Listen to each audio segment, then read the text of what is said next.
Happy to have her go first. Okay. Thank you for coming to celebrate the life of Don Reynolds. His wife Jean, their children Michael, Kelly, and Dan asked me to speak on their behalf, as it is often too emotional to speak about someone so close who is so loved deeply. I accept this honor with love, as Don was like a second dad to me. I started to consider myself part of this beautiful family when Don became my boss at New England Sterling back in the 90s. I was floundering between jobs and graduate school, and Don took me under his wing and taught me the ropes, not only in the press room, but very delicately teaching me to be a better person. I distinctly remember him getting his point across one day that my occasional F-bombs were not well tolerated. I got that look with him gritting his teeth while also smiling, saying, you know, for an educated girl, you've got quite a mouth. Lesson learned, and I never cursed in front of him again, I don't think.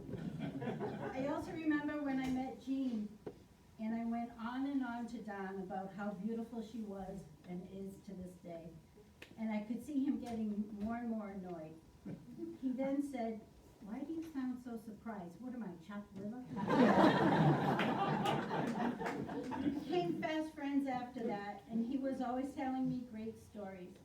Once when he was talking about his Cape house in Howardsport, I told him that when I was a young girl, my mother rented a great house in Howardsport with bunk beds in the garage and a swing on the porch. Yes, it was the Reynolds house. My now sister-in-law was Don and Jean's tenant in North Attleboro back in the mid-'80s before she married my brother.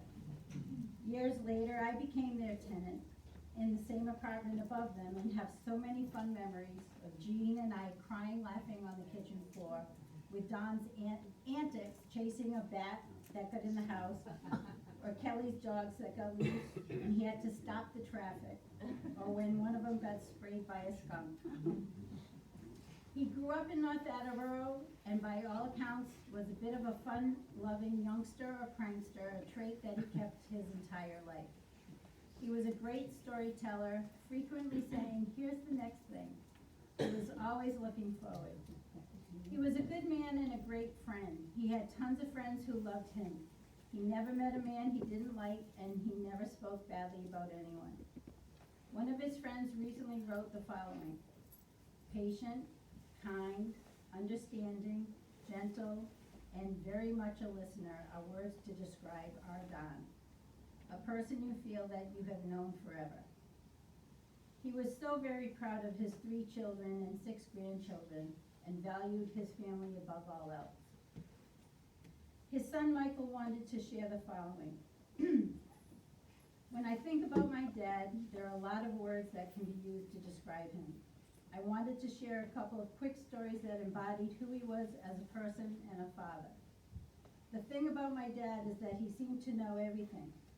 I always said if you found yourself sitting across from Regis Philbin on Who Wants to Be a Millionaire, you would want my dad to be the phone-a-friend safety net, because he would probably know the answer.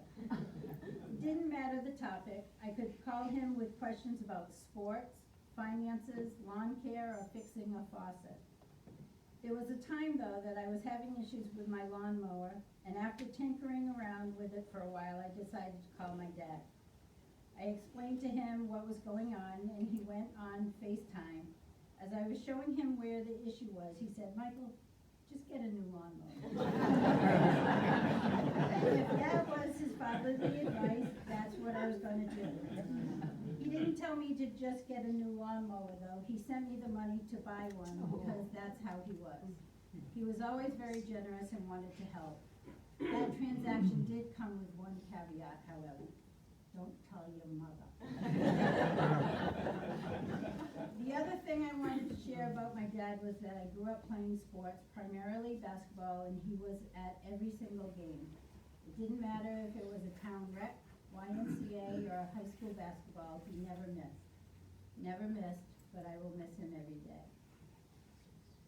When I asked Kelly what she wanted to share, she sent the following saying, short and sweet, just like him. My dad, BB bats, devil dogs, peanut butter crackers, Italian bread with a whole stick of butter. Unbelievable memory.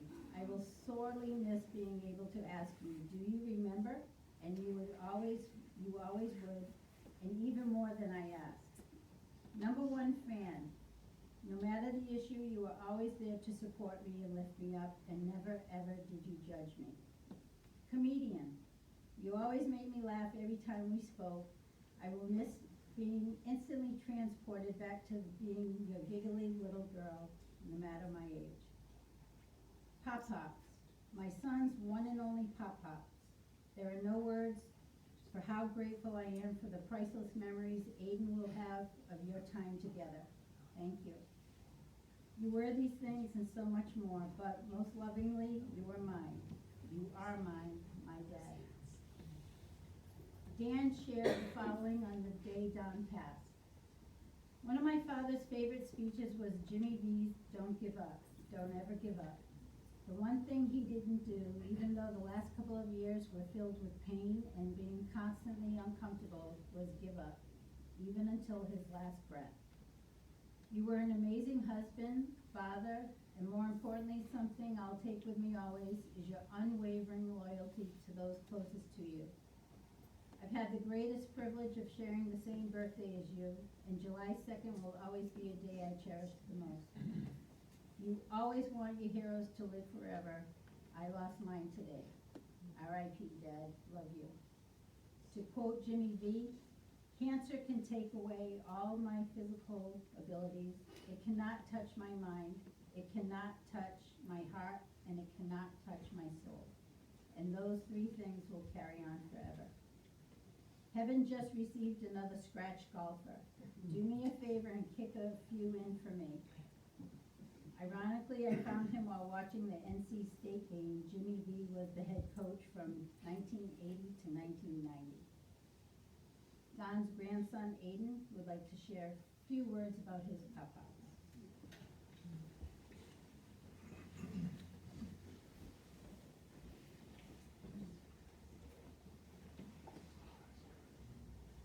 My family, friends, and loved ones, gathered here today, I stand before you with a heavy heart to celebrate the life of a very extraordinary man, Don Reynolds, the man I call Pop-Pops. With his passing, we may think we have lost a pillar of strength, wisdom, and love. But even with his passing, his legacy lives through the countless lives he has touched, including mine. I am so blessed this great man was there to show me to stay positive with my head up high and a smile on my face through anything that happens in my life, through any adversity that I'm facing. Without this example, I would not be up here today giving this speech. I just wanted to say how cool and happy he made me feel growing up. I will never forget the times driving around the Cape in his 2012 convertible Camaro, wearing matching sunglasses and chewing Wrigley Spearmint gum and listening to Hotel California. In those moments, he made me feel like the coolest dude on the planet. As we say goodbye to this incredible man, we take comfort in the memories we shared. We honor his legacy by living the values he installed in us and passing them on to future generations. Rest in peace, Don Reynolds, the man I call Pop-Pops. Thank you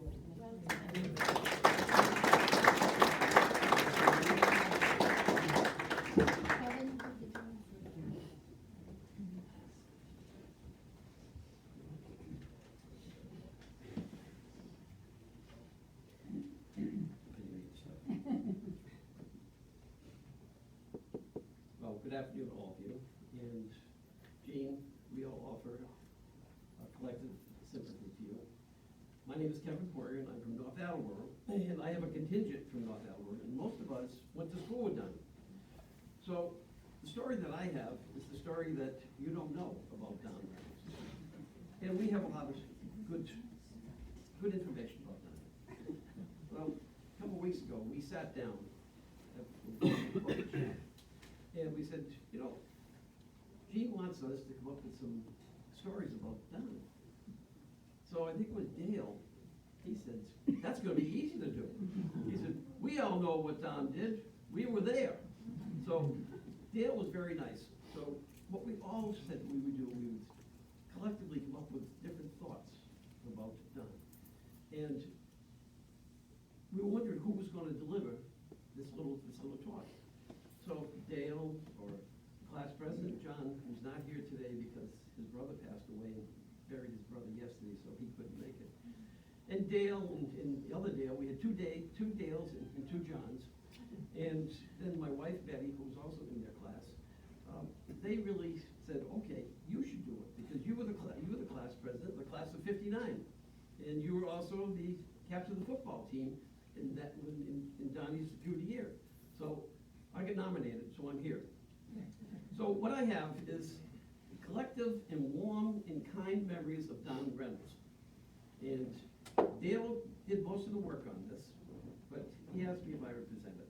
So I'm gonna start off with Dale's first meeting with Don over horse chestnuts at St. Mary's Schoolyard. I don't know if any of you ever played horse chestnuts. You ever played horse chestnuts? Yeah, okay. So as Dale wrote, Don and I attended St. Mary's Grammar School together. The first time we met, Don and I engaged in a game of horse chestnuts. The object of the game was to smash your opponent's horse chestnut with yours. I won, Dale said. Don then accused me of cheating because I had baked my horse chestnut in the oven and made it hotter. The shoving began. And the next thing I knew, Dale was on his back. Don was sitting on his chest with his knees on his shoulders. Oh, that doesn't sound good. I lay there and waited for the inevitable bloody nose and black eye, or both. Instead, Don did something very unusual. He asked me, have you had enough? You give up? Of course I said. Not wanting to suffer any of those injuries, we parted, Don the winner and Dale the loser. But he's not a loser. However, that was not the end of it. The next day, Don saw me across the schoolyard. He began to move towards me. I thought, well, here we go again. Don approached me. He told me that he had spoken with his father about our fight. His father suggested to him that he seek me out and make peace, shake hands, and be friends. Don then extended his right hand in a gesture of friendship and asked, do you want to be friends? Wary at first, I said yes, and did the same. That was the beginning of a 75-year friendship. The gesture greatly impressed Dale. The entire incident gave me insight into Don's fine character. Now, I'm going to tell you about another incident that Donnie had, and it was in playing a card game in the park in front of our swimming pool. And Donnie was playing cards with this notorious fellow in our town called Red Pickering. Red Pickering was not a very really nice kid, but Donnie, he said he'd play cards with him. So they were playing cards, and all of a sudden, in the middle of the card game, Donnie says, "You're cheating!" And he gets up and he pops him. Okay, Red's got a bloody nose. He said, "I'm going to the cops." I mean, he knew the cops. "I'm going to the cops." So he ran down to Mason Avenue with Donnie behind him. So they walked into the police station, and Sergeant John McCarthy, a good man from Dublin, he was on the desk. And Mr. Pickering got up there. He said, "He hit me! He hit me!" And he said, "Oh, son, calm down, calm down." So he turned to Don. "Don, what's your side of the story?" He said, "Yes, I hit him." So Officer McCarthy turned to Don and said, "Thank you."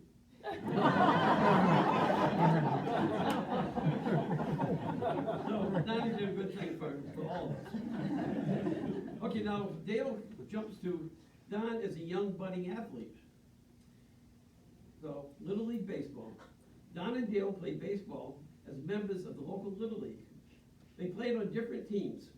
Dale's team had an 11-year-old pitcher, and he was almost 6 feet tall and could throw a fastball that everyone feared and few could see it, let alone hit it. Control was not in his pitching vocabulary. Dale played right field. It gave him a broad view of the duel between pitcher and batter. It took great delight in seeing how our pitcher intimidated players of the opposing team. When he pitched, his team won. Very few players could get a hit off him. He was so intimidated, many players refused to step into the batter's box and face him. Others did so, but their knees were shaken and tears running down their face. Not Donnie. Donnie stepped in. He did. He was one of the few players who would confidently step into the batter's box and face the pitcher, and I will tell you, Don struck out often, or if he did make contact with the ball, we never knew where it was going. Yet each time at bat, he showed great determination and courage and never once backed down.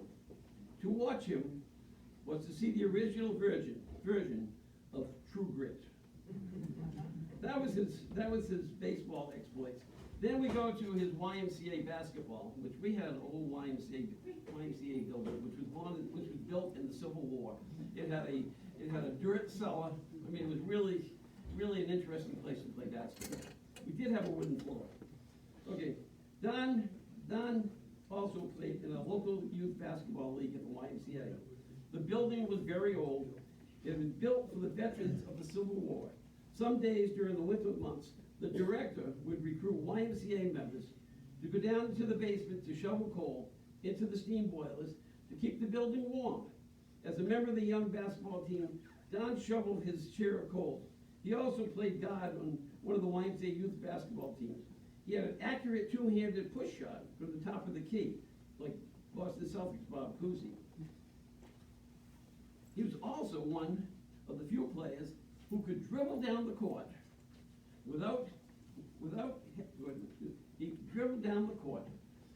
having his dribble upset by the loose floorboards that lay hidden under the basketball court. Dale saying he always believed that his ability to remember and to maneuver around the loose boards was one of the main reasons that he started on his team. He also watched his team win the league championship, watching those games like watching the exhibition of the Harlem Globetrotters. Okay. So then they had this grammar school football team, St. Mary's Shamrocks. In his last year at St. Mary's, Don was an integral part of the school football team. The Shamrocks, they went undefeated. Don and every member expected to go to North High School and continue with success. I'll say Donnie really looked forward to going to North High School and wearing the red. Donnie lived across the street from the high school and right next to the community field. And Donnie used to go to the practices on Friday afternoon. The team would go out, they'd have a signal drill, and Donnie would be out there. He knew every player on the team. I remember Bob Shaughnessy, who was later the captain of Harvard, he knew Donnie was like he was his son.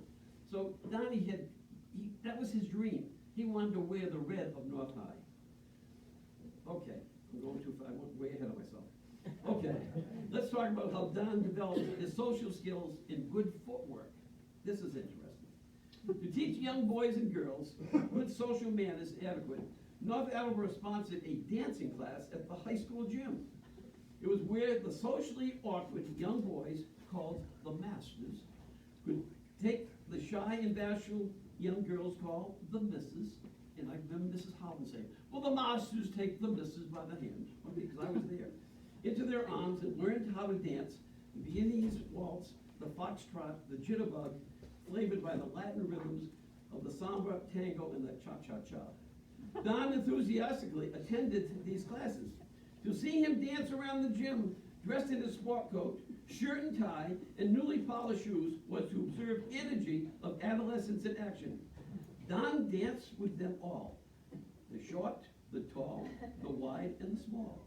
As some remarked, Reynolds, he's got rhythm and a generous smile. That's how he learned how to dance. Then he went from dancing lessons, to the weekend record hops, which we all look forward to that. From dancing classes in the gym, Don graduated to weekend record hops at the local dance hall in the center of North Attleboro. There he discovered a new kind of music and fashion, rock and roll and hillbilly rock, and the clothing that fashionably went with it. It was the music that got his feet moving and seemed to smooth his soul. Dancing Don was a sight to behold as he danced with his latest teenage crush to the songs of Elvis Presley, Chuck Berry, the Everly Brothers.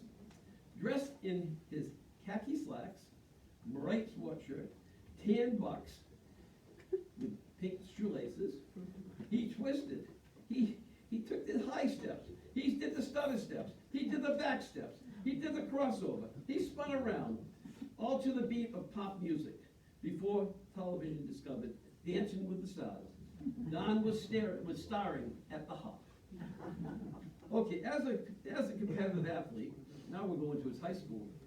Yeah, I'm convinced when he got his North varsity jersey, that, and rumor has it, is that he slept on it. He slept almost every night wearing his varsity shirt. He was so proud to be on that team. At North Attleboro High School, Don was a very competitive and well-rounded athlete. By his senior year, he had played on the football, basketball, and baseball teams. Most importantly, he was the starting fullback on a football team that had one of its most successful seasons by trouncing some of the largest schools in Bristol County. Don, with his blocking, ball carrying, grit, and determination, helped to boost the team to be rated by the Boston Globe as one of the best in the class of the state. Before the last game of the season against Attleboro High School, its storied traditional rival, it had only lost 2 games to larger, highly rated opponents, both of whom were undefeated the 1959 season. I'm almost done. Okay. So now we're going on. Make sure nobody gets anything. Okay. Going separate ways. As Dale wrote, after high school graduation, we all went our separate ways. Some went to post-secondary schools, others to military service, and others married and started families. Don was young then and never had care. Everything was his. How happy he was. That was long ago, and now Don is gone. And once again, time will never come again. But I'm not going to leave it there. I've got a few more stories that I can tell you. One of the stories is very interesting that really I didn't know about, but I think John Grimaldi was telling us about, well, John and Tommy, there were 3 or 4 of the guys, they went to Franklin Lithuanian Club. And at the Franklin Lithuanian Club, they walked in and they were checking the girls out. And Donnie's checking the girls, and he saw a very pretty brunette out there. And he turned to the guys and he said, "I'm gonna marry her." And he married Jean.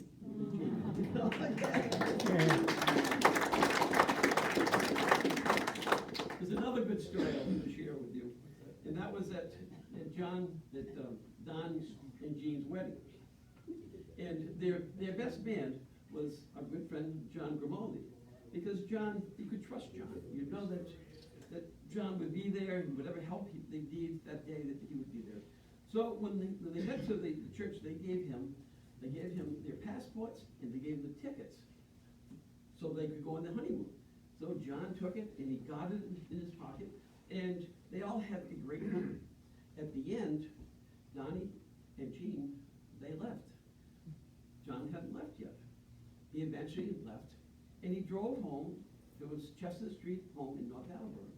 When he got there, he saw Don and Jean's car. He's thinking, what's going on? So he walked in and said, "Why are you guys here?" So Donnie turned to him, "Hey, John, you didn't give us our passports or our tickets. We can't go on our honeymoon." This other one, this is the cute one, that Donnie, when he was growing up, he was 10 years old, and he used to go to church with his grandmother, with Nana Shea. And Nana Shea was walking up the stairs, and St. Mary's is kind of quite a few steps. And Nana Shea, about halfway up, the elastic broke on her bloomers. So Donnie's standing there. So Donnie, this nice little grandson, he just bent down and said, "Grandma, pick up your leg. So he held the bloomers, and then walked in the church and down the center aisle, holding Nana Shea's bloomers, and they found their seat. That was a nice little grandson. Okay, no,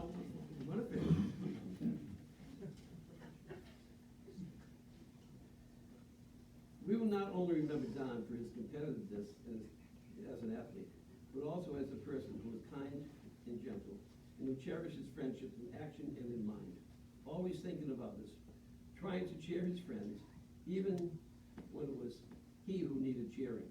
He was a man who possessed a certain inner joy that was like fire. It warmed his world and the world around him. And so, on this journey to eternity, we, his friends from North Attleboro, want to give him this Irish blessing. Don, may the road rise up to meet you. May the wind be always at your back. May the sun shine warm upon your face. May the rains fall soft on the fields of your life. Help him to germinate the seeds of your good deeds, and until we meet again, may God hold you in the palm of his hands.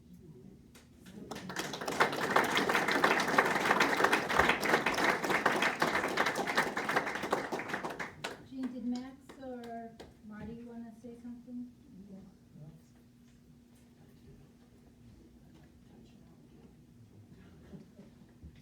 Tough act to follow. My name's John McCarthy, and I'm not related to that police officer. I was sitting in front of the TV yesterday, and there was a break in the game that I was watching, and on came the charitable group called Best Buddies. And I thought to myself, this is very topical. Donnie and I played probably 100 rounds of golf together, so my comments are golf related. It's Saturday, the sun is out, and we have a good tea time. We're in the parking lot, Donnie and I, before our playing partners. And I would park in my usual spot, and all of a sudden, I noticed coming up the driveway, the Silver Bullet, the Camaro, and the clubs were in the front seat. And as I drove down to pick up Donnie, he would give me his greeting. I don't know exactly what he meant by that. For me, it meant, this is a great day, and we're gonna have a good time. Following up on the vulgarity issue, I know the foursome, three of us are sitting here right now, and I cannot remember a time when there was any vulgarity in our foursome. Sitting down at the 19th hole, it may not be true, but not during the round. We were busy admiring Marty's attempt at shooting his age, done twice. And the psychologist in the group would evaluate that, I'm sure, but perhaps keep his comments to himself. The 18th hole at Cranberry Valley is a long hole, goes to the right. And as Donnie teed off, he would come to the cart, get into his golf bag, pull out a green zippered pocket thing, put his tees away, put his markers away, and that was the end of the round in his mind. So idiosyncrasies, Gene, I think you probably know more than I, but that was one of them. Donnie would walk into the restaurant at Cranberry Valley and be greeted somewhat like the guy from Cheers, Norm. Norm, Donnie, yeah, I'll have one. There was a rumor that Donnie was a candidate for the Olympic beer drinking contest. I don't know how that turned out. He did bring to Cranberry Valley's bar Yingling. If you don't know Yingling, Google it. It's a long, proud beer company. Donnie's qualities were many, and did a great job, but I have a few. He was considerate, very agreeable, courteous, generous, focused, a gentleman, and a great partner. We played a lot of golf together and had a lot of success and a lot of laughs. So, thank you for asking me to speak to you.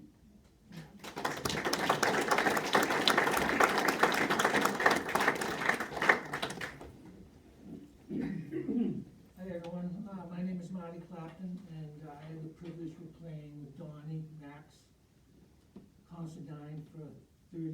odd years. And for the last 10 years, I worked in the maintenance department with Donnie.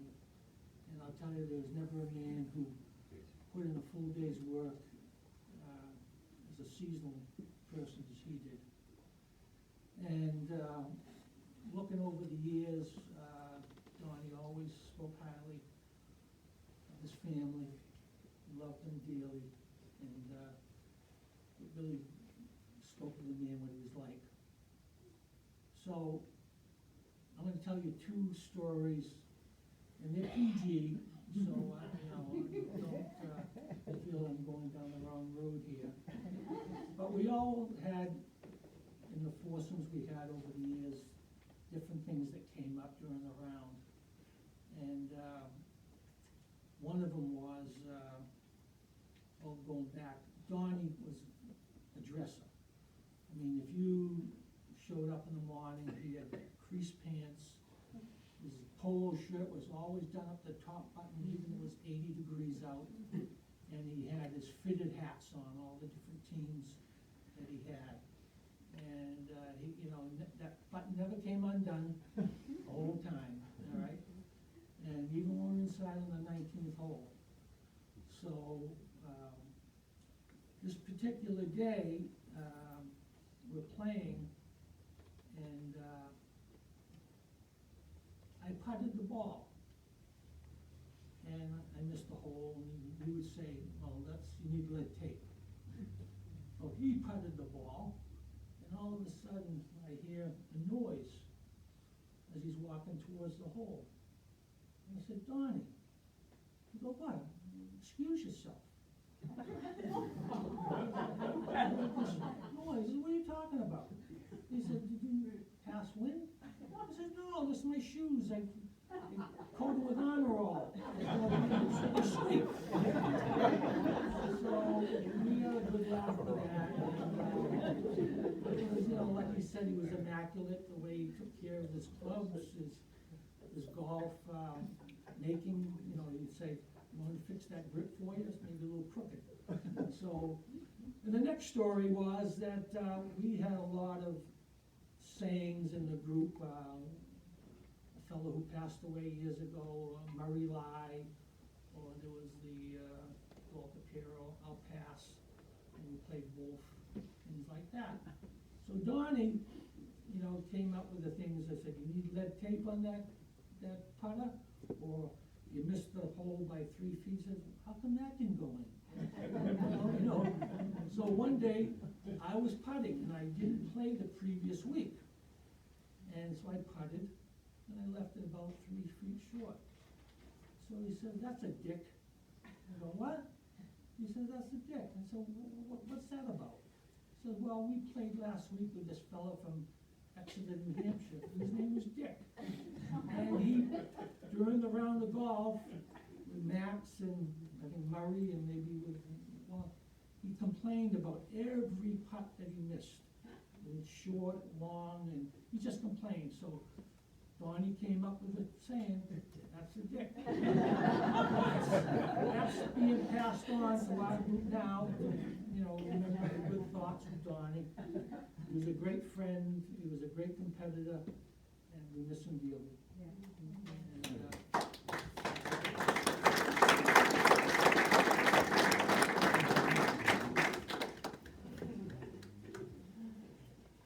Don's children wanted to take a moment to thank Jean for all that she did over the last few years while he was fighting cancer. Don never gave up, and she was by his side every step of the way, taking care of his needs and providing love and support. Jean, you ready to say a few words? I'm gonna try. Let's hope you get through it. If not, you're up.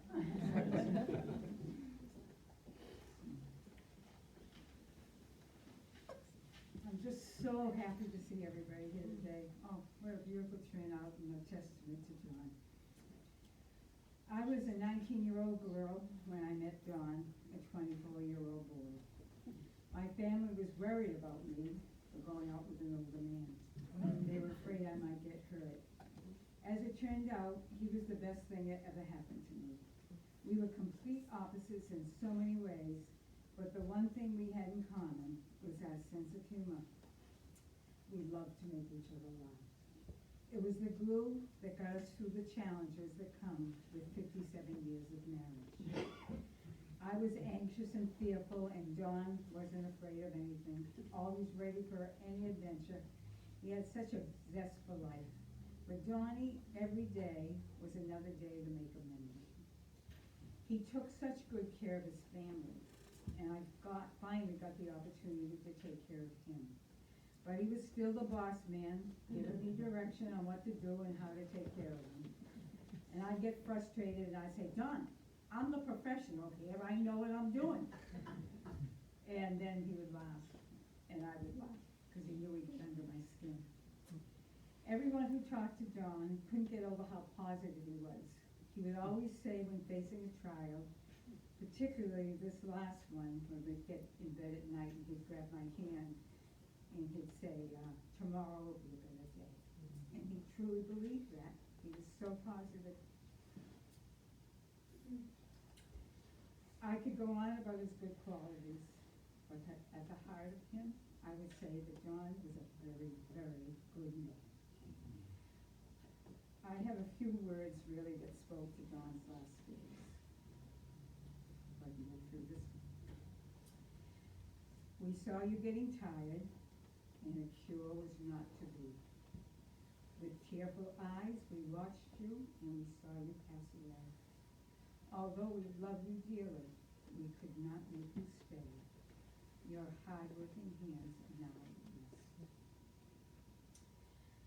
I want to thank you all so much for helping us today to celebrate Don's life.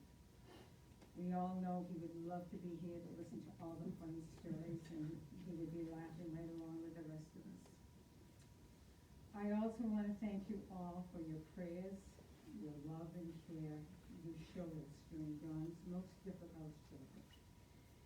It lifted our spirits and helped us to continue to fight against this most fearsome adversary. So now, I want to invite you all to join us for food and drink and some more laughter. So we're going to go over to the Moonfish Tavern, which is at 369 Main Street,